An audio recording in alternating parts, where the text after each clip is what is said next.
Dynamo Deal Flow is we've got this curated network of very interested people who have wonderful technologies or vested investors that want to figure out what is the next thing.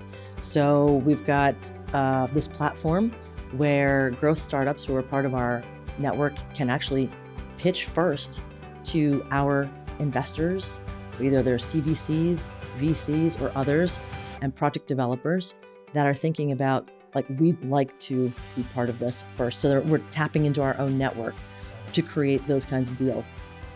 Hello, everybody. Thanks for tuning in to the Zenergy Podcast. I'm your host, Karan Takhar. Today, I'm joined by Kristin Barbato, co-founder and president of Dynamo Energy Hub. We discuss Dynamo's journey from its launch and pandemic resilience to its growth and business model. Kristin shares insights on the Dynamo Deal Flow program, their industry events, and advice for entrepreneurs. She also shares surprising deals that have occurred through the Dynamo programming, prediction for clean energy's future, and the role of utilities in the energy transition, which Kristin has a ton of experience with. We end with a very fun lightning round where Kristin describes the future of energy in one word.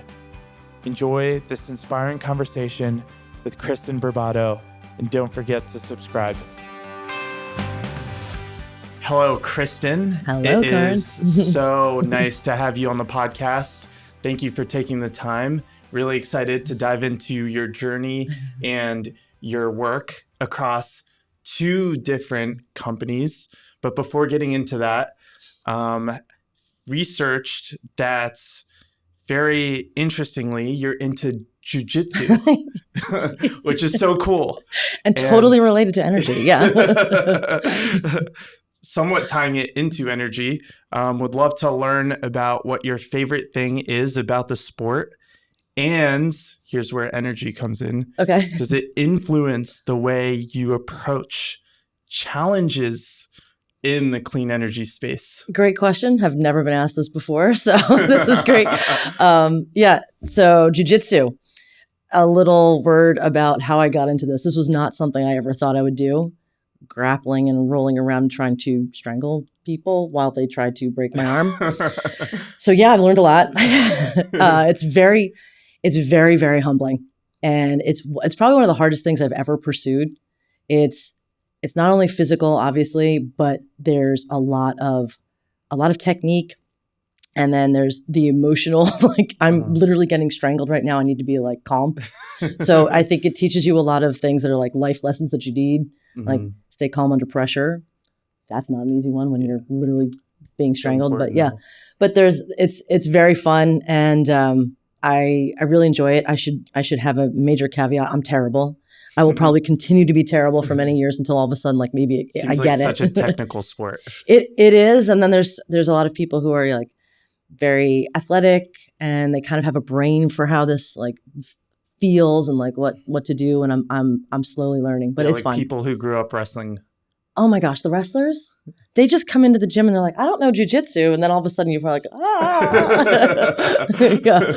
Okay, I think you've got the knack for this grappling thing. Yeah, but it is fun. It is fun. And it's a very interesting community. But what I found is since I travel so much, there's a lot of jiu-jitsu gyms. So you can kind of walk in just about anywhere. It's very nice. And have a place to go, which is nice. What inspired you to get into it? Oh my gosh. I never thought I would do this.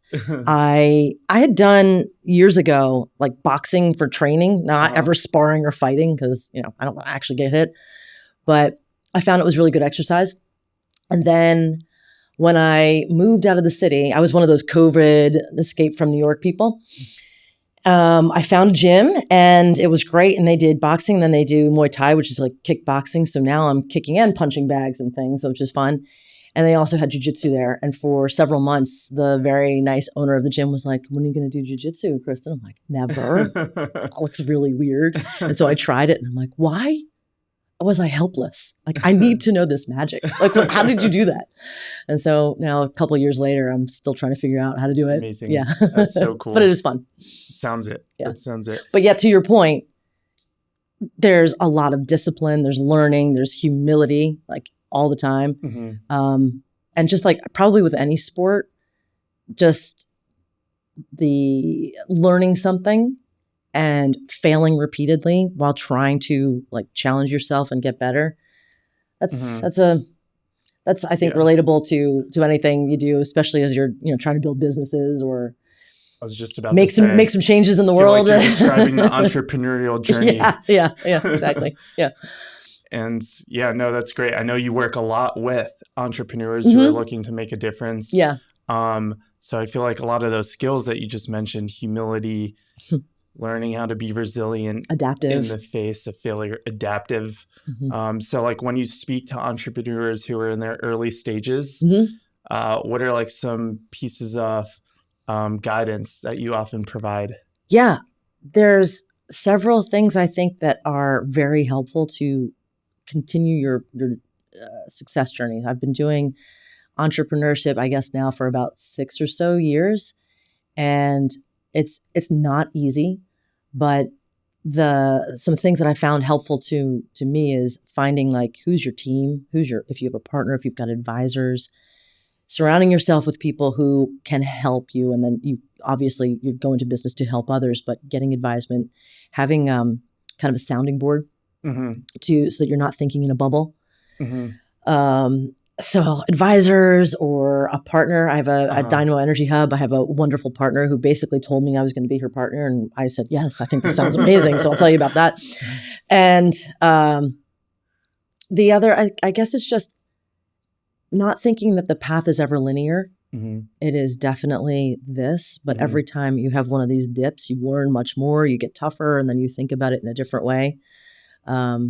I could relate that to how Dynamo got started in a heartbeat. Yeah. Yeah, I'd love to hear that story. Yeah. But before getting into that, sure. Just have one quick follow-up question. Is there anything that you wish you knew 6 years ago as you were getting started? That COVID was going to hit and disrupt everything. That would have been great news. Yeah. True. No.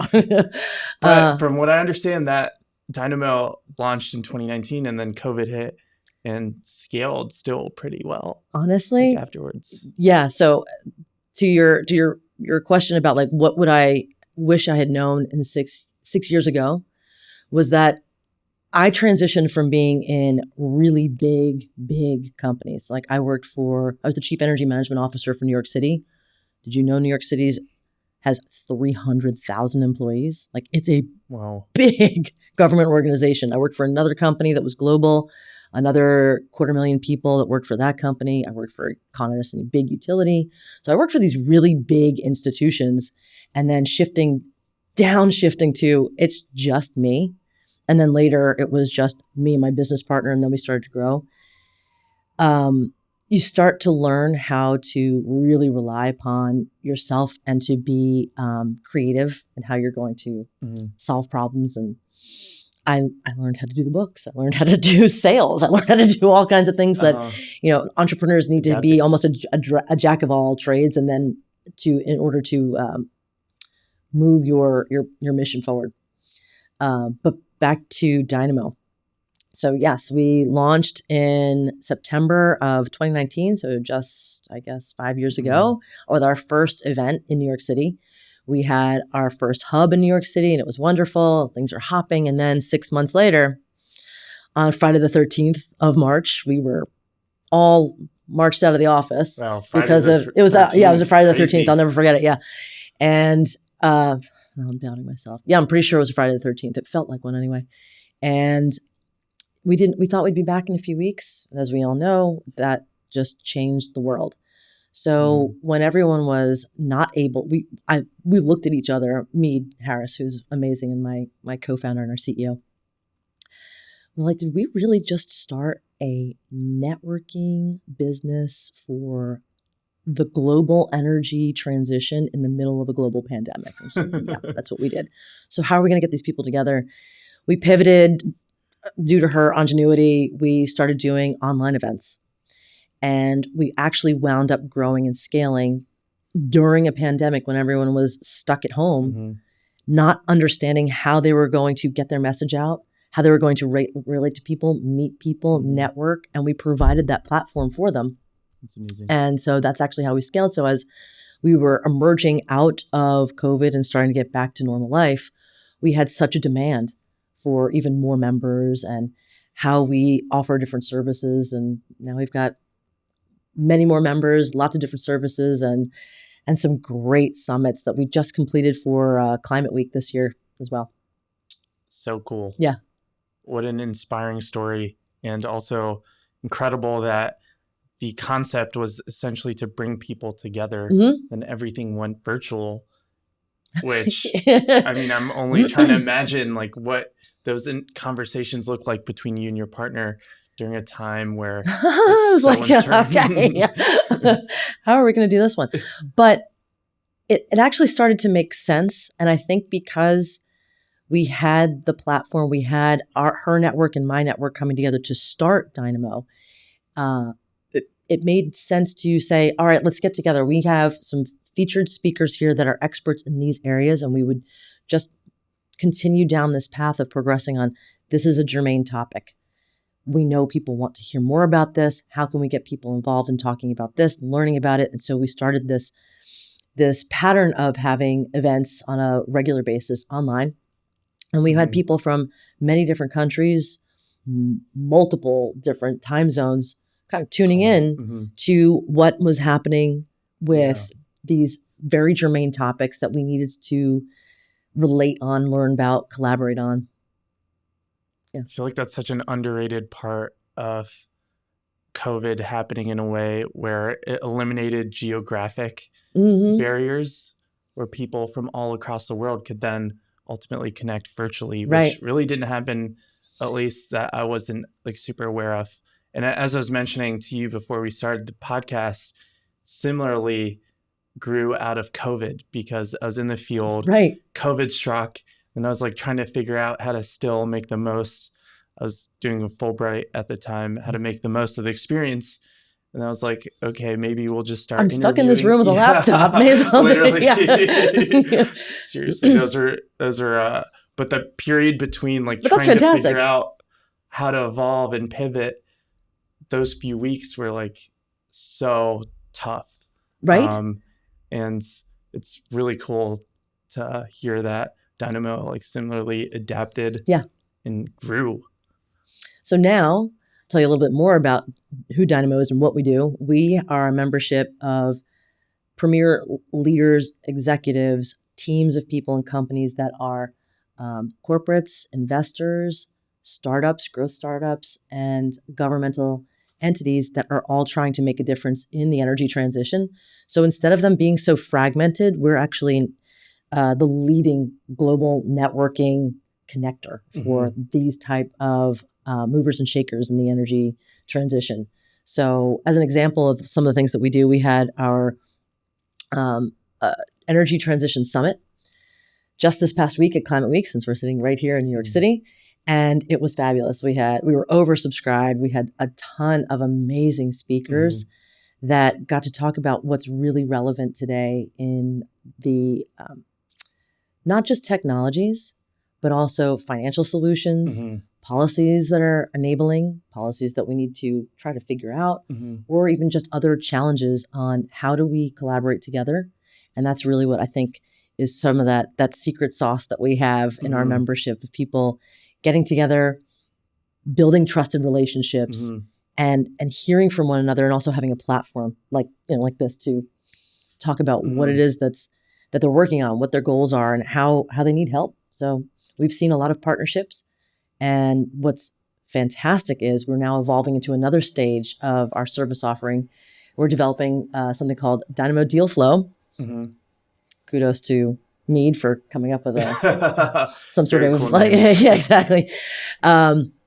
So Dynamo Deal Flow is, we've got this curated network of very interested people who have wonderful technologies or vested investors that want to figure out what is the next thing. So we've got this platform where growth startups who are part of our network can actually pitch first to our investors either they're CVCs, VCs, or others, and project developers that are thinking about, like, we'd like to be part of this first. So we're tapping into our own network to create those kinds of deals. And I'll highlight Momentum Technologies, who is going to raise their Series B, is going to come to the Dynamo network first for their they're going to come to pitch their the technology come while to they raise their Series B. That's actually what they're going to pay. They're going to pitch the Dynamo network of interested investors for their Series B so that they can get in first.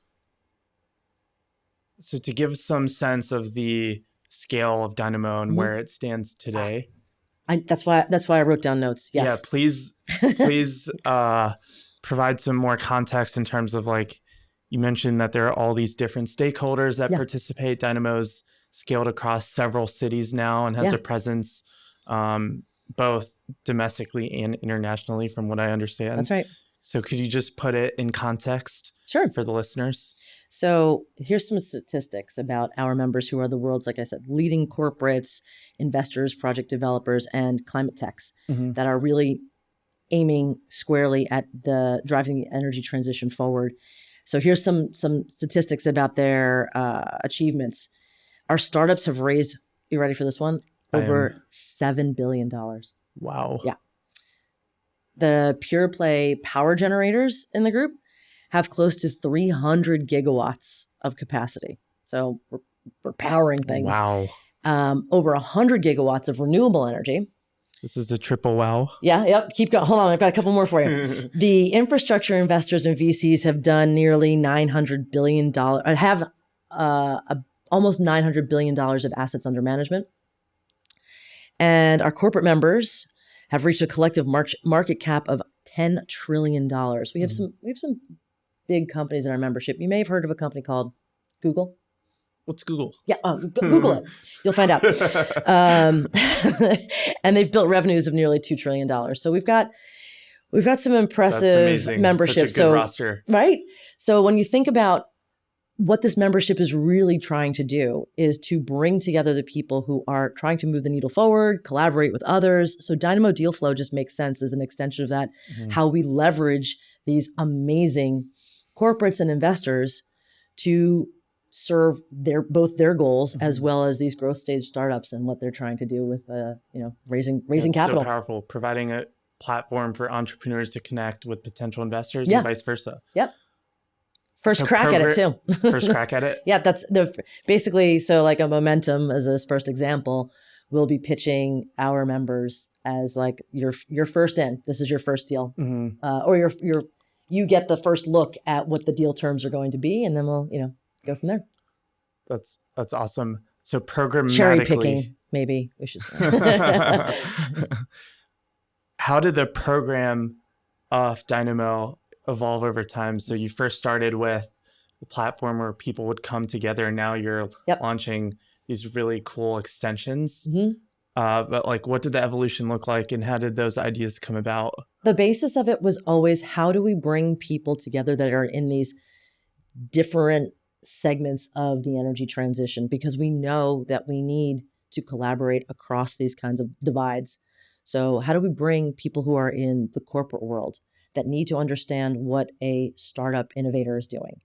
How do we bring together some of the governmental entities so they're hearing from real world people to shape policy that actually can be usable and practical? And then, of course, the investor side. So the way we did this is we started out with our networking kinds of summits or events that we have on a regular basis in different cities, because we have a basis of different hubs in different cities. We're 13 now. So how we've evolved, we have these events that bring people together with specific topics and experts from our membership and from the market. So we're hearing about what's happening with these great members, what their technologies are, what their strategies are, if they've got new business models that are working, and who they need to work with. So we started with these events. Then, of course, we had to shift for about a year or more with the online events because of COVID. And then as we emerged again, we now have a roster of several different events, pretty much at least one per month, a mixture of in-person, casual networking with a topical perspective on whatever the topic we have curated for that. And then we have our Martha's Vineyard Summit that we just started this year, which is amazing and really great collection of leaders. We stuck them together on an island and said, okay, let's talk about some stuff. And it was actually fun. We can't leave. We have to actually have fun on this place and talk about what we're going to do. Sounds super fun. And then we had the Climate Week Summit, which is our big summit every year. And then, of course, we have others that are coming up. Like we'll be in London in a couple of weeks, too, working with Bloomberg NEF. So BNEF is one of our partners. We do a lot of events with them as well. So that's fantastic. But it's the whole idea behind it is there's very few places where you can walk around during a Climate Week, which is a lot of policy discussions. Mm-hmm. We're actually the summit where you can get business deals done as you're in that room. So we want to make sure that the people in that room are hearing what they need to hear, understanding what the challenges are, finding the solutions and the gaps that can be filled in with others that are right there in the room. So what's the most surprising deal or partnership you've seen come out of a Dynamo Energy Hub event? I don't know if there's not just one that strikes me as like the most surprising, but I think what surprises me most is how varied they have been. We have companies that have found their next board advisor or obviously their next investor, but also we had a company that came in and within like a year, they literally did, I think it was like 5 or 6 deals just from our network. And it was like a project development deal or an innovation collaboration. And they've been so varied. So I think what's really great. Oh, and we've had people find their next hire or build their team. So I think the surprising thing that we couldn't have imagined is how varied the success stories are, which is heartwarming. Mm-hmm. Are there any particular tactics that you see those who are able to effectively facilitate these partnerships or make the most out of the Dynamo experience? Yeah. One thing that I like about what we do is that Dynamo, our membership is for the company. It's not just for the executive, it's for their team as well. So you'll start to see that it might be the CEO that's on stage talking about what their company is doing. But it's also other members of their team that are out in the audience, in the conference, at the summit, thinking about and talking to people that are relevant and learning. So it's more than just an amplification of a message. It's actually connecting from many different levels of an organization, so you can see the growth of those teams because they're getting outside their own bubble, and they're learning from each other, getting much more exposure to what the possibilities are, what the challenges are, and thinking about things in different ways. So I was just talking with somebody yesterday who was saying that they were working with some folks in the Nordics about looking at what's happening within the built environment. And he's been doing engineering for years. And he never thought about energy quite as like a holistic view within a building. So instead of just these disparate parts to manage. And he's like, because of that perspective, and I got to talk with these other people from a whole other culture and the way they approach things, it changed the way he is now thinking about the building stock that he manages and what kinds of technologies and solutions will work best. So those are cool. Some good little success stories that we love to hear. Yeah. So what is the Dynamo business model? If I'm someone who is listening and thinking, man, I really want to make some Dynamo deals. Yeah. How can First, you can find us. Our website is Dynamo Energy Hub. That's DYNAMO energyhub.com. We have the same handle for our Instagram, which is burgeoning, but our LinkedIn shows a lot about what's happening. And those are great ways to get in touch with us. Please feel free to reach out to me. You can find me on the website. And we would love to talk with you more about who our members are, what your solutions are, what your growth prospects are, how you need to become much more visible and engaged in the marketplace to solve the issues that you need to scale. So is it a contribution that members pay? It's a membership model. Okay. Yeah. Yep. I see. And so it scales with the size of the company and the different types of services that they want. So we make it very approachable from the startup to the ginormous infrastructure investor types. Yeah. And how did you get the initial financing to be able to launch Dynamo? Because I think learning about the Dynamo journey in a way could help provide perspective to entrepreneurs. Well, we bootstrapped. We did it like the old-fashioned way, where Mead and I were like, all right, are we going to do this? We're going to do this. Or we need a bank account to start with. All right, well, here's our capital contribution. Write a little check. Started out, it was very adorable. And then we actually started making sales. So it was like, yay. But those first years were really lean. I mean, we didn't take a salary until we actually did an investor raise a few years later. So that has helped us really expand and grow. So we're grateful for that. So we've gone through that part of a journey too. Zooming out from Dynamo for a second, more to the macro dynamics of the clean energy sector. Mm-hmm. So there are many conflating factors that are occurring right now in terms of high interest rates, political slightly uncertainty, lower now, but still, which some are expecting to come down over the next few years. And then as I just touched upon, a lot of uncertainty with the political environment, but also we're seeing some tailwinds from the IRA, the infrastructure bill. Right. And I'm just curious, given that you've seen so much growth in Dynamo, you've all these different stakeholder groups, could you just provide your perspective on where the industry stands today, where you're expecting it to go over these next few years? Yeah, happy to. So we're lucky enough to have one of our members, ClearPath, which is out of DC, and they are policy analysts and looking at what's been happening in the energy industry and climate to help advance the objectives of these types of goals. And we've seen for the last 5 or 6 years, actually, a lot of really progressive legislation that, including IRA, but even ones before that, that have enabled capital, and I'll say it in kind of this an approachable way for people to start getting more engaged in how they think about investment for new solutions and technologies.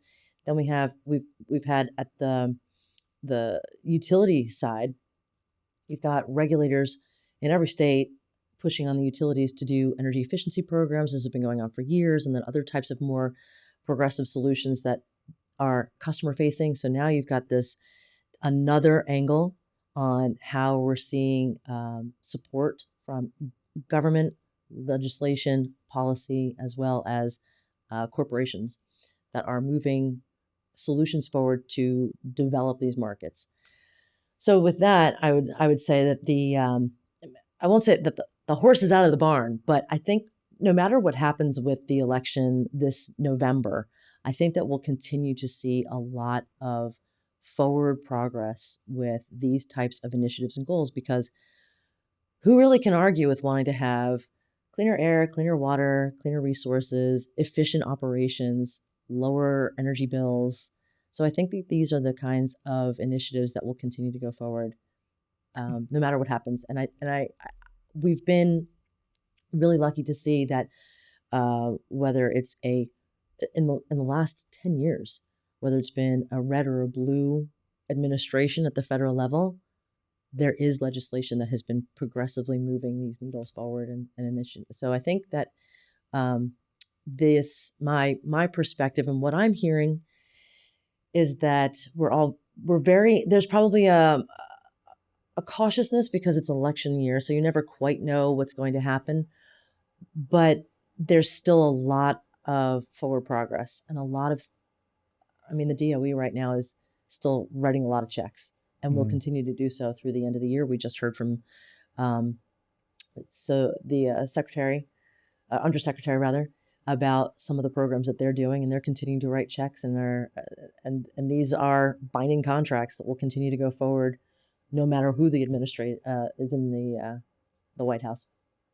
Would those programs still continue if the administration flips? Hard to say, but I think that because that there has been such great progress and investment, that if this is seen as something of a really good economic development agent or method or program, that we would see either, if not these programs, other similar ones that are trying to initiate more capital and progress. Because let's face it, we've got an aging infrastructure. We have lots of new technologies, and we also have customers that are becoming much more aware of how they use energy. And those are things that are really drivers of continuing energy transition initiatives. And a lot of these investments are tailored to bipartisan districts or like states, which might not necessarily at first glance be looked at as climate friendly states. But some of the programs that you mentioned, a lot of them are like intentionally tailoring capital to create jobs. Yeah, states have actually so that really stepped benefit. up as well. Yeah, so there's different states that are in different stages of their initiatives, programs, incentives. But there's probably some that you can see that have been leaders in different types of initiatives and technology growth. But the idea of having bolstered economy, new jobs, this is an area where a lot of people can get behind. So I think despite which side of the aisle you're on, these are some really excellent programs and initiatives to enable economic advancement and technological advancement, cleaning up environmental advancement. I mean, we've got a lot of good things happening. Are there any specific technologies that you are especially bullish on, or that you're seeing a lot of growth in as it pertains to these types of companies are flowing into the Dynamo environment? Sure. I'm gonna take a step back and show like how things have evolved and where I see things going. Great. Yeah. So I've done a lot of work over the years with utility, with grid, with the built environment and buildings efficiency, as well as renewables. And what I'm seeing across those is that we have a lot of success stories across all of those. But let's take, for example, in the building efficiency, we've kind of taken some of the low-hanging fruit.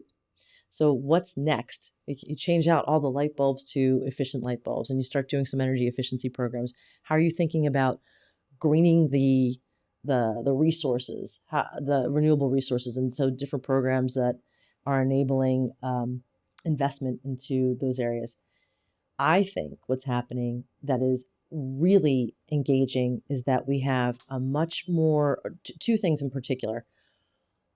When we started this like clean tech, for lack of a better word, revolution, back in 2008, maybe a little before that, it was kind of like, wow, this is like tech, but clean. So everybody used the same kinds of models for investment as they did for tech investment, without really understanding that this is a much more complicated infrastructure type of technologies and companies. Different return cycles. Yeah. Very much longer lead time. Like project development can be very difficult, and permitting issues, things that were not necessarily something that you would have when you're developing an app. So with that soured a lot of investors at the time. So then the next push for clean tech investment was really, we'll invest in clean tech as long as it is just a tech, just an app. We don't want to have any kind of hard technology, no hard capital, or not capital for hard assets. So there was a push there. And then what I've been seeing now, and it could be because of legislation and policy and the need to actually get better equipment, better infrastructure built, that we see an affinity for, an appreciation for investment in hard tech. So it's a combination of, we can't keep expecting efficient operations out of an aging infrastructure. Eventually, we're going to have to upgrade our infrastructure, upgrade our buildings, upgrade what we see like in the grid, and how we've got many different types of actual hard asset equipment that then talk to and collect a heck of a lot more data. So on that front, that's how I'm seeing things shift. But I'm also seeing a lot more intelligence in how we are collecting and using data. So how customers are understanding what their usage is in their building, whether it's a house or a large, 50-story skyscraper or an industrial facility that has a lot of machinery. They're understanding their energy usage more than just what their utility bill says. So they're getting much deeper into how they're managing, and they have a lot more opportunities to have solutions that are enabling them to be more efficient, more productive, lower costs, less emissions, cleaner. So I think it's a combination of we're getting smarter with our data, and we're actually okay with investing in harder assets now. In what role do you think utilities will be playing in the energy transition? I know you spent several years at Con Edison and other utilities as well. Yeah. And are pretty clued in to that world. So would love to just get a sense of what you feel the opportunities are for utilities as it comes to the energy transition, and what hesitations that in your conversations or in your experience you've seen from the inside expressed by utilities, and like how clean energy entrepreneurs, investors, policymakers can work with utilities to effectively implement win-win solutions. Yeah. Well, first thing I'll say right off the bat is I think utilities are going to continue to be a very critical asset and infrastructure. When you think about civilization, or one of the things that actually enables our city to be the robust, dynamic city that it is all the energy assets. The lights are always on, the power is always flowing. So I think because of that, obviously we've had a lot of push for distributed resources, on-site resources for customer sited, but the utilities critical grid, I think, will continue to be very, very important as we maneuver through a transition. Everybody thinks a transition is okay. By this date, we're going to have everything renewable. Yeah. It's called a transition for a reason. This is we need to get there, and during that time, it's going to be a very critical asset that is now being operated differently, because instead of having unidirectional electron flow, which is what it was from the big plant to the transmission lines to distribution lines to your house. That was one direction, and now we have all kinds of assets with solar or on-site generation, battery storage. Now we've got electrons coming from all over the place, and the grid has had to adapt to how to operate that. And that's going back to that, like, how do we use our own resources and understand what the grid is doing and how we interplay? So anyway, short answer to your question, yeah, the utilities are going to be a critical point, and they have also evolved.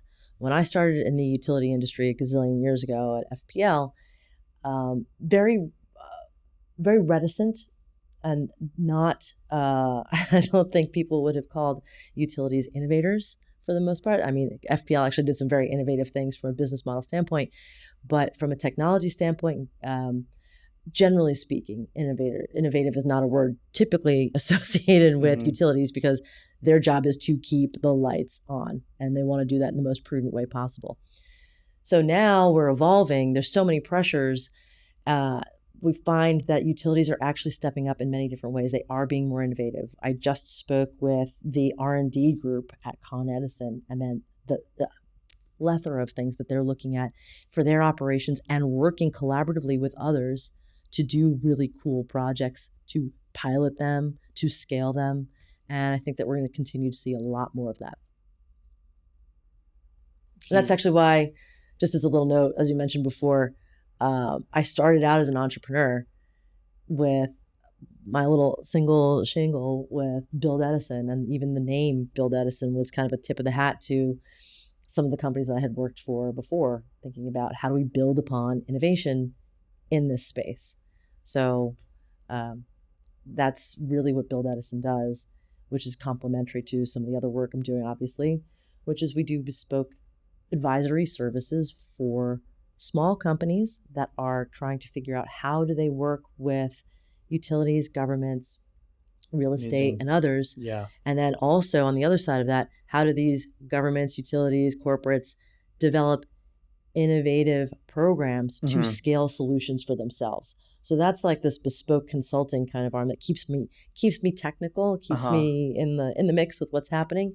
And I get to leverage that as knowledge and very relatable experience for what we have with our Dynamo membership. Is there any piece of guidance you provide entrepreneurs who are looking to enter or partner with utilities? Yeah. Patience. It's hard. But there are a lot of utilities that are, like I said, really starting to develop entirely new business arms. You never really saw 15 years ago utility companies that had a venture arm. Now CVCs are becoming very commonplace and growing in the utility space. So there are R&D groups. Their operations teams are looking for new solutions that they can try in their operations and in the field. And you'll see that I think if you're looking to work with a utility, there's different ways to approach it. So it's either thinking about how you can contribute to one of their energy efficiency programs, or working with, are you looking for equity? Is it a CVC?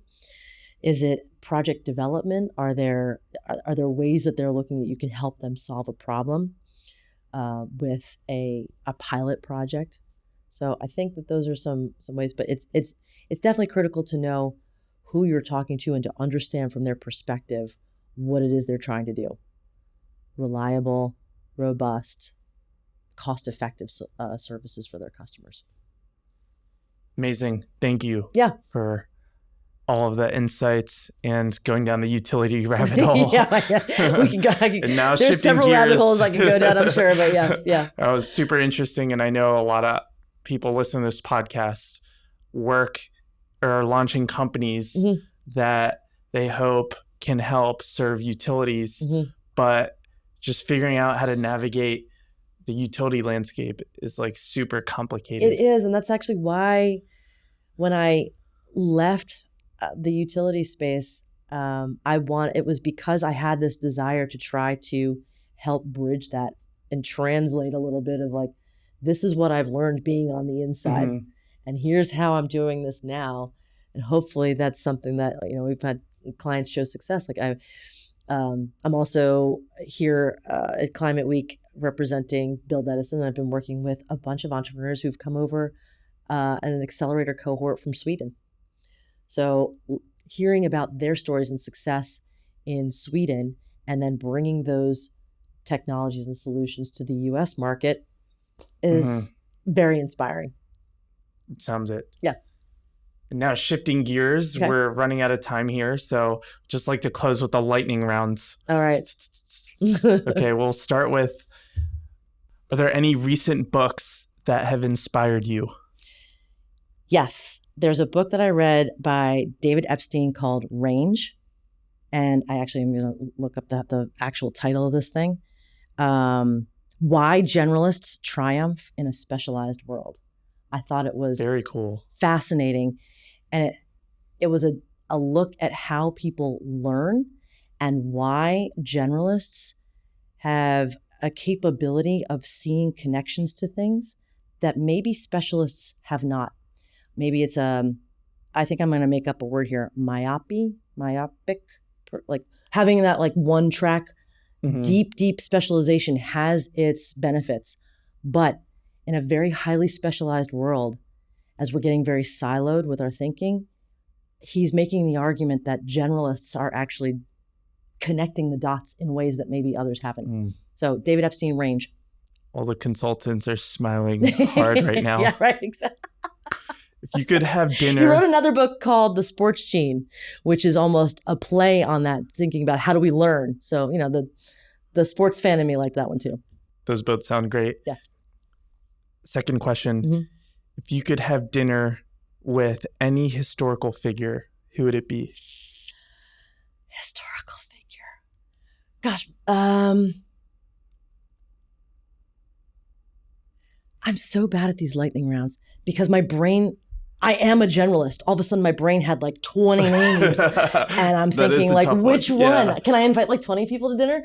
No, I'll invite one person to dinner that I get to have a great conversation with. That I'll, among many others, I would love to hear from, pick your favorite founding father.